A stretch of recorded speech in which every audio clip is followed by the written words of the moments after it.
शेतकरी मित्रांनो नमस्कार. मी आपला शुभचिंतक अमोल पाटील. प्रश्न तुमचे उत्तर आमच्या याच्यातला आजचा प्रश्न जो आपण घेणार आहोत तो आहे पपई पिकाविषयी. आणि शेतकऱ्यांनी विचारलं आहे, सर ही आपली पाटील बायोटेकची रोपे आहेत. आज दिनांक आहे 6/4/2026. आज रोजी 54 दिवसाचा प्लॉट आहे. झाडाची उंची साधारण 2 फुटापर्यंत आहे. झाडाला आडवी काडी मारायची आहे, मारू की नको? प्लॉटमध्ये काही समस्या आहे का? असेल तर कळवा. काही सूचना असेल तर त्याही कळवा. धन्यवाद. आता त्यासाठी आपण आधी पपईचे फोटो बघू मित्रांनो. साधारण 54 दिवसाचा हा प्लॉट आहे.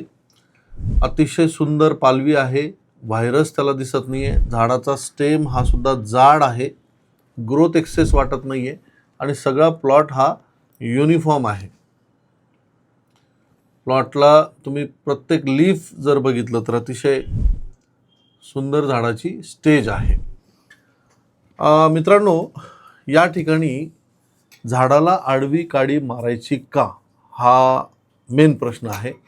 तर मुळीच मारू नका, कारण की काही वेळा लोक त्या झाडाच्या खोडाला काडी मारल्यानंतर हाईट थांबवण्यासाठी फार मोठी काडी मारतात आणि त्यामुळे झाडाला मोठी इजा होते. तर ह्या प्लॉटची कंडिशन जर मी आज बघितली तर शेतकरी मित्रांनो, ह्या लेवलला जर तुमचा प्लॉट असेल तर हाईट स्टेबल ठेवण्यासाठी आपण लिओसिन, साधारणतः झाडाची उंची 1.5-2 फूट असेल तर 250 मिली, 4-5 फूट उंची असेल तर 500 मिली, सोबत 05234 4 किलो. लहान झाड असेल तर 05234 घेऊ नका. ह्युमॉल गोल्ड मात्र घ्या 500 ग्राम. लहान झाडाला लिओसिन 250 मिली, ह्युमॉल गोल्ड अर्धा किलो.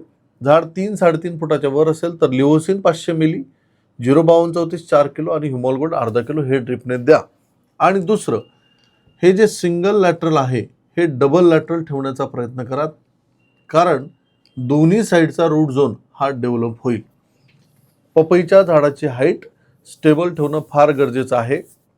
एप्रिल आणि मे या 2 महिन्यामध्ये नॅचरली हाईट हळूहळू वाढते. खूप अतिरिक्त पाणी झालं तरच वाढ होते, पण जर वाढ जास्त होत असेल तर झाडाला थांबवणं गरजेचं आहे. आडवी काडी टोचण्याचा प्रयत्न करू नका. काही समस्या असेल तर खाली दिलेल्या नंबरवर तुम्ही आपला प्रश्न फोटो टाकून विचारू शकतात. धन्यवाद.